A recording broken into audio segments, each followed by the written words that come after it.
Bhadrakali police station हद्दीत लोकसभा निवडणूक 2024 तसेच होळी, रंगपंचमी, रमजान ईदच्या अनुषंगाने आज सायंकाळी किरणकुमार चौहान, पोलीस उपायुक्त परिमंडळ 1 तसेच डॉक्टर सिद्धेश्वर धुमाळ, सहाय्यक पोलीस आयुक्त सरकारवाडा विभाग नाशिक यांच्या मार्गदर्शनाखाली रूट मार्च करण्यात आला।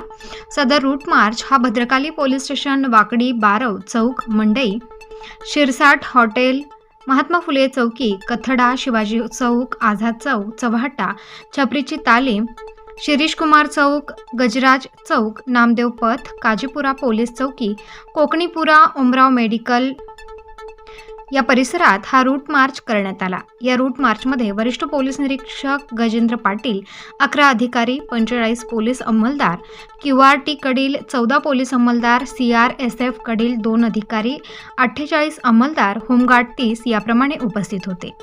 याबाबत किरणकुमार चौहान यांनी अधिक माहिती दिली आहे। सर, काय उद्देश नेमकं सर आज रूट मार्चचा? नाशिक शहरामध्ये काही दिवसानंतर लोकशाहीच्या निवडणुका होतील, त्या अनुषंगाने एरिया डॉमिनेशनच्या अनुषंगाने शहरात पोलिसांची तयारी कशी झालेली आहे हे दाखवण्याच्या अनुषंगाने जो संवेदनशील एरिया अशा सर्व एरियामध्ये आज रूट मार्च आयोजित करण्यात आलेला आहे। या रूट मार्चमध्ये शहरात दाखल झालेले CISFचे जवान यांची एक पूर्ण कंपनी, त्यानंतर QRTचे जवान, RCP, स्थानिक पोलीस अधिकारी कर्मचारी तसेच होमगार्ड हे सर्व यांचा समावेश आहे।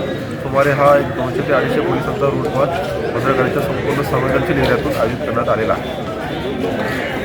प्रतिनिधी मोहसिन पठाण, स्टार न्यूज, नाशिक।